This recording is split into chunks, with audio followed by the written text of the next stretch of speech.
Thank you. So it's wonderful to be here. I've come from Santa Cruz, California, to work at Winchester School of Art with Louise, again here. And I'm going to talk to you about sound portals, whale bubbles, and sonic orientations. There are 3 whale bubbles on the table there, which we'll get to in a minute.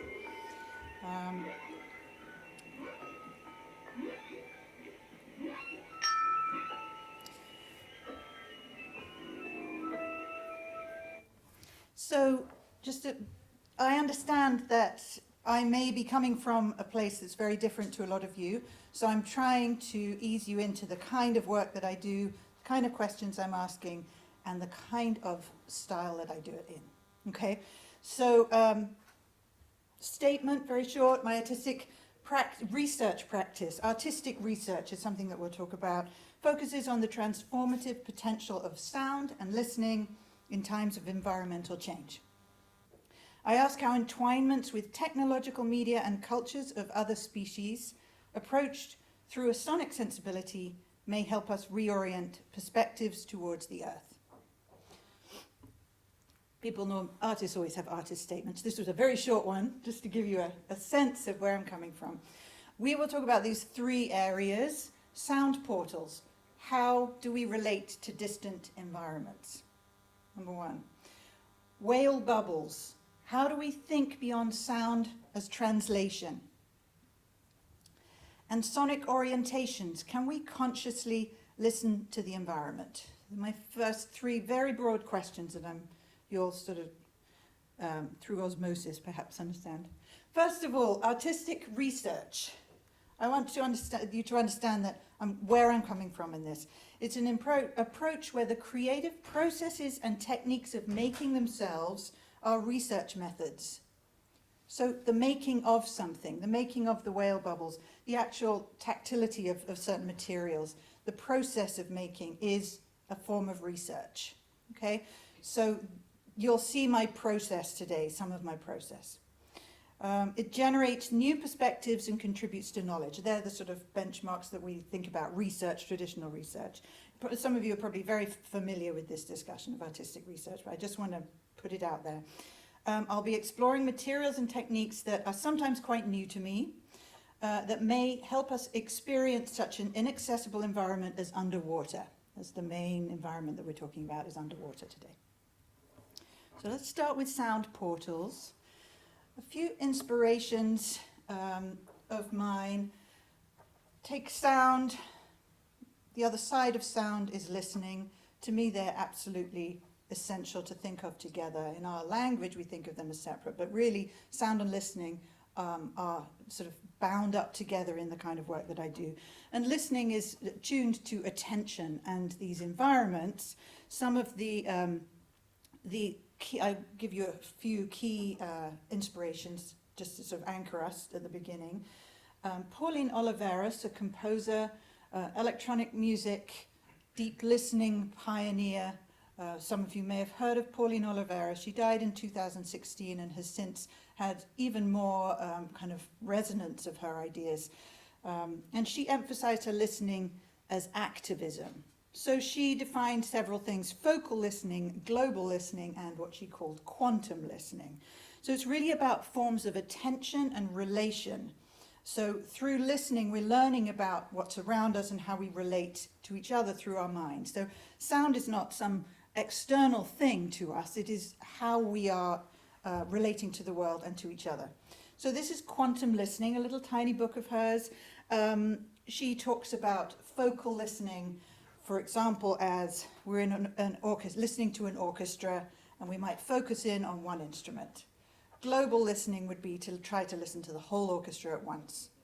And then she talked about quantum listening. What would quantum listening be? And I love Pauline Oliveros because she was such a futurist, such a sort of she's like, to me, the pinnacle of imagination, which I think is on the downward slide. So we're trying to bring imagination back. And, imagination, she talks about what are the sounds of the gases in deep space. Would you like to zoom into a waterfall and hear individual sounds of the falling drops? Would you like to hear like a bat, for example? Could you hear inside your body? And then she says, you know, what if such equipment, instead of just microphones, external things, what if they were internal to us, onboard internal equipment, through microscopic ingested technology? What might this be like? Never mind implants, they'll be outdated.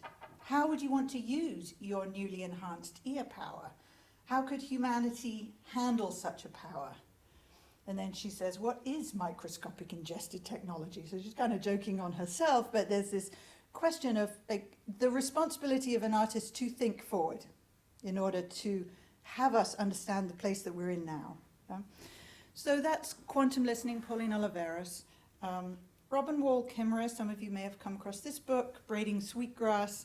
And in here, Indigenous Wisdom, Scientific Knowledge and the Teachings of Plants. And here, this is one chapter begins here, the three sisters being corn, beans, and pumpkins that grow together. They help each other grow, so they're traditionally planted together. And she describes them as how the sounds might be that they're making as they're growing. And at the end, she says, what if you were a teacher but had no voice to speak your knowledge? What if you had no language at all and yet there was something you needed to say? Wouldn't you dance it? Wouldn't you act it out? So thinking of sound away from the audible necessarily. Maybe sound is something beyond the audible. We'll get to that in a moment. Another inspiration, Undrowned, Alexis Pauline Gumbs. And she really takes these ideas of marine mammals and scientific discourse and scientific descriptions of marine mammals, which is really the main way into understanding them in many respects. She goes and finds a book that is about marine mammals and tries to understand the scientific language. But then she writes, this first chapter of this book is called Listen. How can we listen across species, across extinction, across harm? How does echolocation, the practice many marine mammals use to navigate the world through bouncing sounds, change your understandings of vision and visionary action? Is social media already a technology of bounce, of throwing something out there and seeing what comes back? This is where we start our trans-species communion, opening a space to uplift the practice of listening even more than the practices of showing, improving, and speaking up. So listening as important as the speaking, or even more than. Yeah?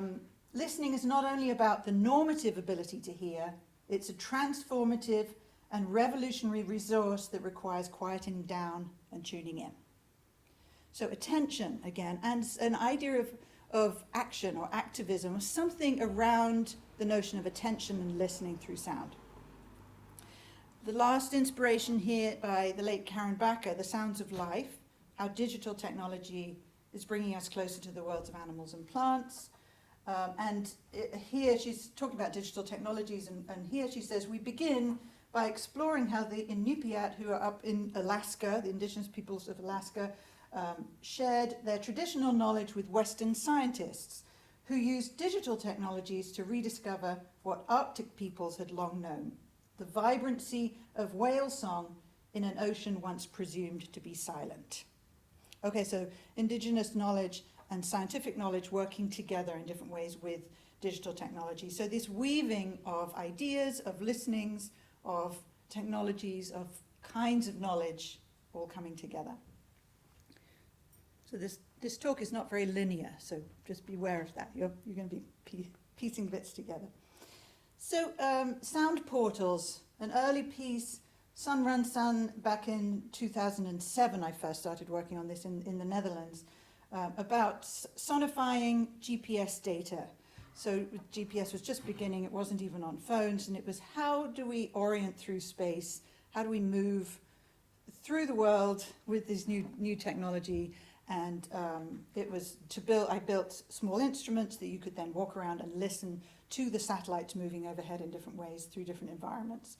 Much more to say about this, but I want to go on to some other projects. The Roden Crater Project, this was in northern Arizona at James Turrell's Roden Crater. This is a land artwork where it's a volcano that he is transforming into this huge land artwork. And I managed to be involved in a project and got to go there and I took underwater sounds with me to this place. So what happens when you take a sound from one place to another? How can we be in one place, and how does listening to a sound of another place affect the place that you're in? Yeah, so we're familiar with this after the pandemic. How are you in multiple places at once? Is it possible? And in what levels? So this is something that I started to work more deeply with in a project in the last couple of years in Amsterdam, and it was called Vertigo and the Sound Portal, where the first time I started using the term sound portal, where I was really trying to combine this location of the Amstel Park in Amsterdam with my home in Santa Cruz. So these are, some of the ideas just to give a sense of what sound portal might be. Okay, should we move to whale bubbles? Who has known the ocean, neither you nor I, with our earthbound senses? Rachel Carson, 1937, a long time ago, given what our technologies are now and how much we know the ocean through technologies that are extending our earthbound senses. So the notion that to understand distant places, whether it's the ocean or whether it's inside the body, for example, of different scales, we are having to make what we call the inaudible to human beings, audible to us in order to have some sense of these things and these places, yeah? So the question, again, of how we place ourselves within environments without limiting ourselves to what the human can perceive, it's a kind of a conundrum that we're in a way. I did a project here called Whale for a group in Dundee that was dealing with, they asked me to do a project for the whaling history of Dundee. So I worked with a scientist, Kate Stafford from the University of Washington, on the Pacific Northwest of America. She has hydrophones down in the Arctic, and I said, what species would the whaling ships have brought into Dundee? And so she sent me the sounds of these species as beluga whales and various others, bowheads. And then I created the sound walk along the harbour of Dundee. So as you're looking out to the emptiness of the harbour, you would be hearing the voices of what used to be brought in dead, and they were nearly extinct after all, given what we had done to them. So questioning our historical and cultural relationship to these beings, but through voice and sound and through our walking through space. Okay, so that was one. I then took this further to melt me into the ocean, back where I was living in Santa Cruz on the Monterey Bay, and worked with a deep ocean hydrophone in the Monterey Bay, taking sounds from there, creating a sound walk that you can walk along, that's this one here, out and look out over the Monterey Bay and listen to these sounds. There are a lot of whale sounds in there too. But then I took these to different places, including Nebraska, completely landlocked center of the country, and up in northern Arizona, up into the high desert. So what happens when you take these sounds and experience them somewhere else? These headphones are also what they call open back, so that you can hear what's happening around you at the same time as hearing the sound. So I think of it a bit like augmented reality for sound, so that you're aware of where you are. It's not a replacement of where you are, it's really an extension of where you are. That led on to From a Whale's Back, this project where I wanted to think of microphones, thinking of sounds that had a mobile source, so not a static hydrophone. And I had worked a little with robotic gliders in the ocean, and so I started to think about the whale tagging that was starting to happen. And it turned out that Ari Friedlander was actually at UCSC, UC Santa Cruz with me, and I collaborated with him. He gave me a whole series of videos and sounds from these tags. You can see them tagging here. This is the scientific tagging, and this is the installation that I created from those. This is the kind of data that they get in from those tags. It gives you a sense of the sound, the video, and various other elements of data, including the accelerometer and various things. And so turning that into a different kind of experience of this material? How could we relate to this data in a different way? These are orcas in Antarctica. You hear the sound of the tag, not the sound, and a bit of the orca. You hear us as humans listening to those things. Yes, very important perspective. So AI has become a real transformation of this space. Here, these two examples are using this in a very interesting way for open science, for citizen science, to try to mitigate ship crashes or ship strikes of whales, for example, and understanding shipping noise in various ways. There's a whole other side that's happening, which is really about trying to translate the voices of whales using AI in order to break the interspecies sound barrier, language barrier. Okay, so there are several projects here. This is actually a little device that you can wear to talk dolphin. This is Project SETI. This is a big one. This is the question. And Tessa Janse, Dutch researcher, approaching Project SETI, this one from a post-colonial perspective allows for reading it as a continuation of long imperial history of resource making rather than as a revolutionary breaking point. There are starting to be questions about this. We can go back to Gregory Bateson's Steps to an Ecology of Mind, Problems in Cetacean and Mammalian Communication from the 1960s. This question has been around a lot. New book, How to Speak Whale. And just a week ago or so, these papers are starting to come out, the ethics of listening to whales. And, I've got a lot more about this, and we could go a long way into it. The More Than Human Life law, this actually relates a little bit to your previous presentation. James Bridle's need to broaden a definition of intelligence, so something that emerges out of relationships, that maybe we don't need to be translating in some ways. I'm sure things are going on in your mind as to what could this mean? This is really happening so rapidly that the journal papers I was trying to get together in a special issue are already too old. Journals are too slow, It's like, it's happening right now. This is domestication. It's creating a social contract with animals. Is this a form of domesticating whales? And so I took this and started to think, well, how am I working with this material of sound of the audio files? I don't want to be thinking about it in terms of translation. So I started to focus on the breath and on the bubbles, and on bubbles as forms of communication, perhaps, or other ways that we relate to each other, and they may relate to each other. And this moved into this space of sound becoming a physical object that you can hold, that you can touch in various ways. So there's a small bronze, there's various whale bubbles. I learned how to blow glass in order to create these, and presented them in an installation version.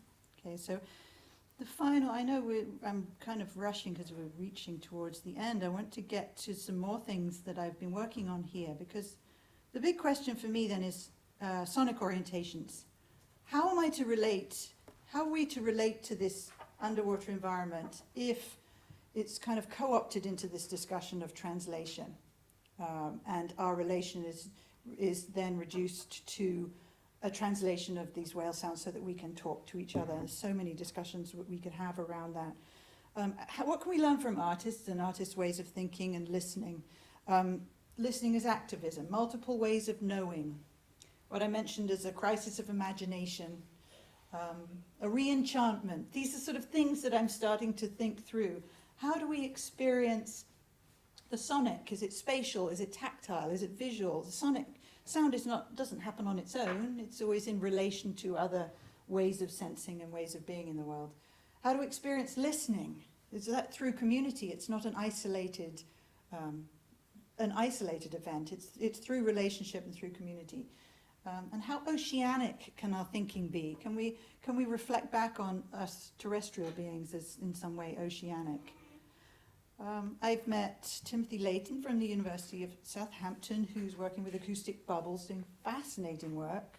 He actually worked on this idea of a wall of sound theory. Here's the bubble net feeding, and discovered in his theoretical work that the bubbles are also combined with sound to create, in effect, the way the acoustics work is, in fact, a wall that these fish cannot escape from. So it's not just the bubbles themselves, because fish can swim through bubbles, but it's actually in combination with the acoustics. So, this is a really interesting sort of thing that I'm hopefully going to learn a little more about. Eliane Radigue, another composer, and here's a picture of a harp. She's written pieces about the ocean called Occam, very interesting ideas. This is Rodri Davis. She's making this piece for this harp. This is Rodri Davis in Winchester, and I bought his harp. And I have this incredible instrument that was made, and here he is performing it with bows. So let's have a look at a couple of questions. You got to give me one more minute. Okay, Eliane Radigue. You can let yourself go in a suspended moment of lightness. Very slowly, silence begins to vibrate and gradually becomes sound. Sound needs time to manifest itself. It's a very different way of listening. Sound's compelled to think beyond the preconceptions of what is recognized as a musical phenomena. I try to somehow understand what they seek to say to me and find a language proper to them. So musicians, like Eliane Radigue, are working with these ideas of sound and how we relate to them, and what this whole idea. I think it's so exciting. There are more here. Let's because there's one piece of the puzzle that I do want to share with you. Here's some harp, bubble harp that I'm playing, experimenting with. So thinking again of the tactile and the process of making and the process of thinking through.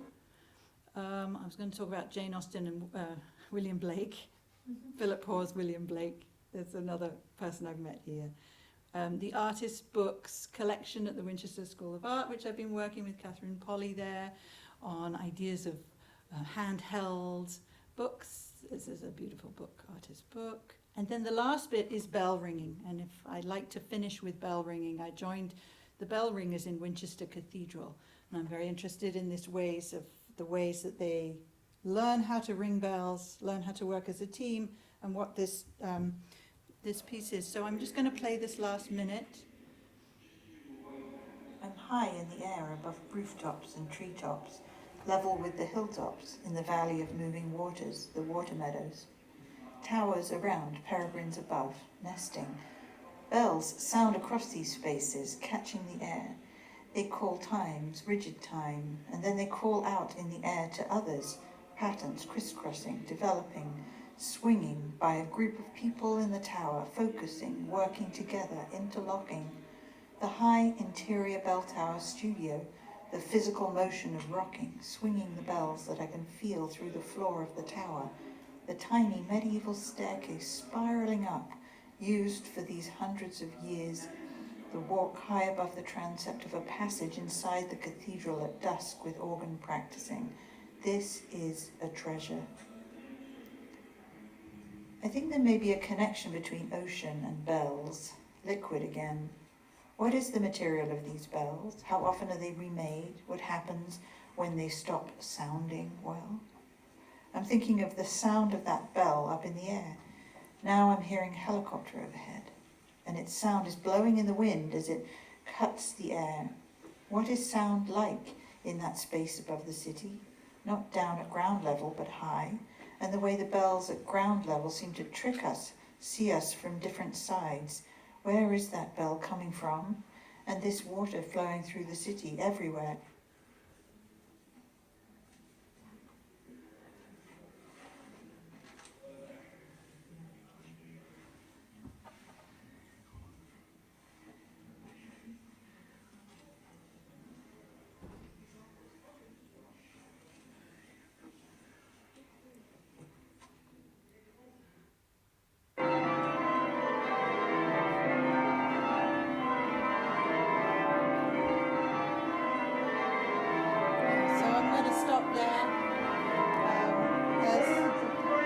oceanic turns into the bell towers. That's our our journey for today.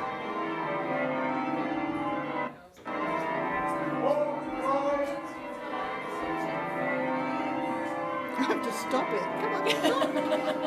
Sorry, the bells just looks like the bells are just going to ring. Yeah, are there questions over the bells? There we go. Thank you.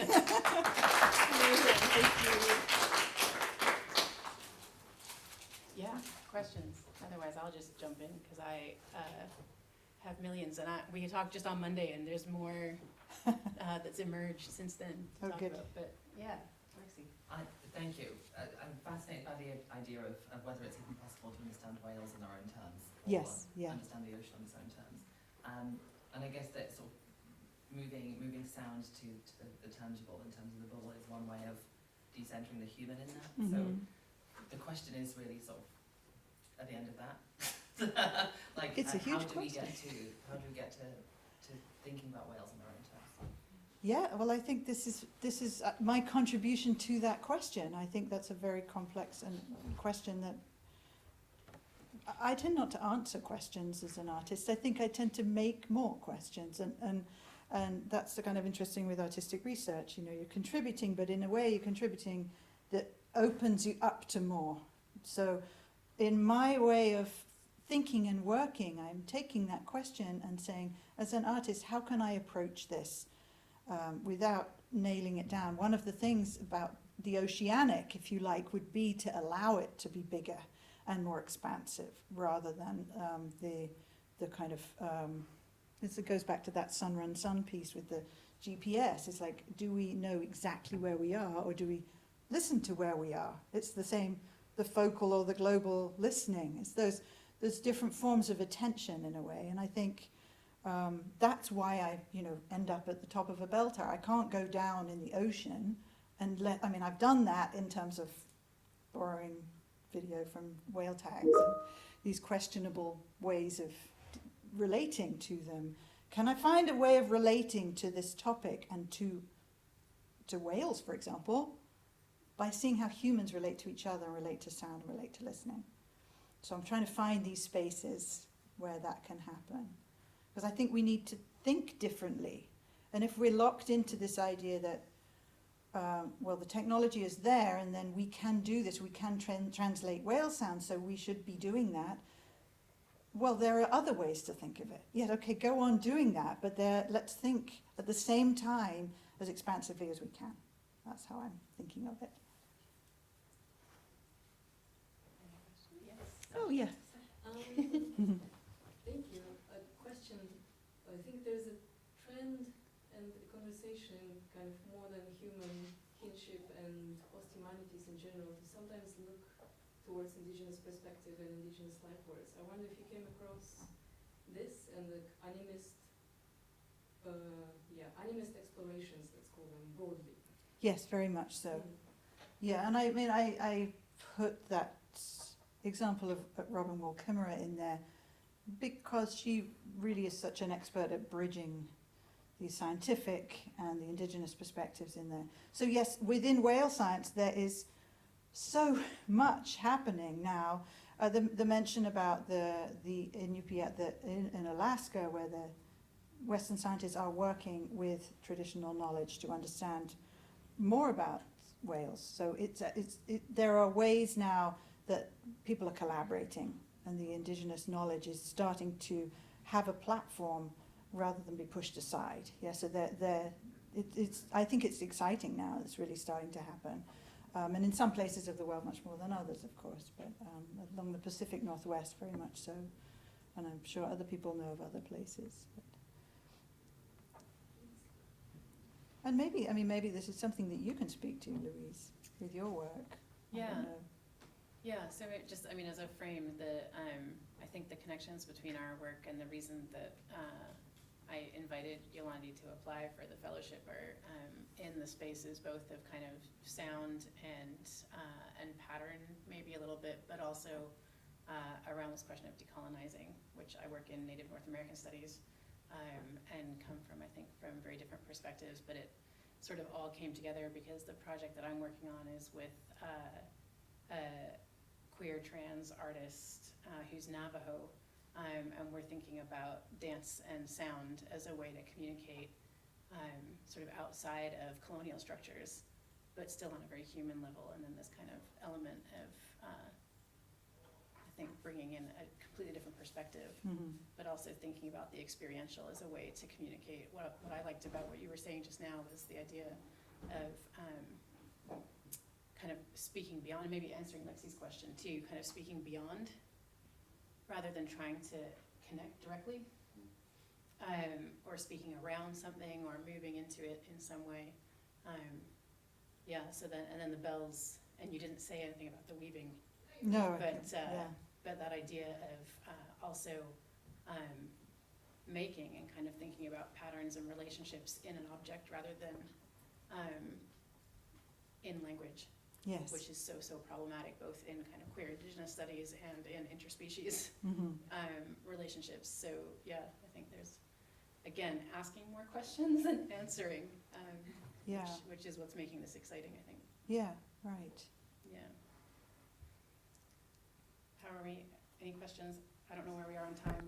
Can I just ask? Go for it. Just a question about your own practice. I'm thinking about the different installations that you've shared with us, and different projects that you've worked on, and some of the images that we've seen have been kind of individual people perhaps kind of experiencing, and then your kind of augmented sonic reality, or kind of bringing kind of groups of people together. And I was thinking about this in contrast to an experience I had of just having to listen to the radio in the car one morning, and Keris Matthews was playing, and then some whale sound, and everybody was kind of encouraged to turn their radios up across, whoever is listening to this particular program. And I was thinking then about what you were saying about global listening. I'm wondering if there's any practice that you're aware of kind of, sorry, this really isn't the question, I'm normally much more focused, and thinking then about the digital work that you're doing, is there any work going on that's really kind of bringing people together at a very global Yeah, there definitely are, and there are sort of online sites, for example, where people are making sound recordings of different places, putting them onto maps, and you can go around and you can listen, you can dive into all sorts of places in different around the world. For example, there's a Dawn chorus project which follows Dawn around the world. Of course, the Dawn chorus is really English. These birds here are amazing. It's not quite so pronounced in different places around the world, but yeah, so sort of following the movement of the road. Those are the ones that come to mind in terms of global. But I'm always trying to put it. Yeah, go ahead. Jump in and just say, because thinking about the whale communication idea as a colonial idea, because it's about making a resource. Yeah. There's also a lot of study about, because sound travels further in water than it does in air, about noise pollution underwater and kind of the colonial impact of extraction on the soundscape. And that is like a global phenomenon, but not an intentional one, right? And so there is also this kind of tension between what are we listening to and what are we forcing other people to listen to? Other people. Yes, and what right do I have to even listen to those sounds of the whales? Yeah. What right do they have to move away from a potential conversation with us? Going back to the legal frameworks. And so again, going back to the Indigenous question, here I am in Winchester up a bell tower, and some of my work has been around bells and the symbolism of bells. And in Santa Cruz on the Camino Real, which is the historical route of the Spanish colonizers, and they have markers along there, which is at the shape of the bell tower of the mission churches that were built there. But this is a highly traumatic sound and symbol for the indigenous communities, and so they're petitioning to take them down. And actually, in Santa Cruz was the first bell that was taken down. So the bell in itself carries a lot. At the same place, Santa Cruz, there is a Tibetan Buddhist monastery where there is a very large bell, which anyone can go and ring the bell, which sends the sound out to all sentient beings. It's a very different relation to that sound. and the idea of vibration, and the idea of the bell. So the bell in itself is a very curious thing. So to be in this ancient bell tower, hundreds of years, close to that little tiny staircase you saw is about 1,000 years old. Do you think how many generations have gone up there and been ringing those bells? They're now, the bell ringers are 19 to 80 plus in there, and you know, this is a constant stream of intergenerational knowledge in a way that is kind of a folk knowledge. They're all volunteers, it's not professionalized, it's not considered music, and yet this keeps happening, you know, and there's a whole development of the kind of patterns that are used. And so I'm really interested in those, how these things might be embedded in communities or in cultures in a way, in human terms as well as in those whales terms. Thank you very Yeah. much. I'm afraid that we are going to have to... Thank you.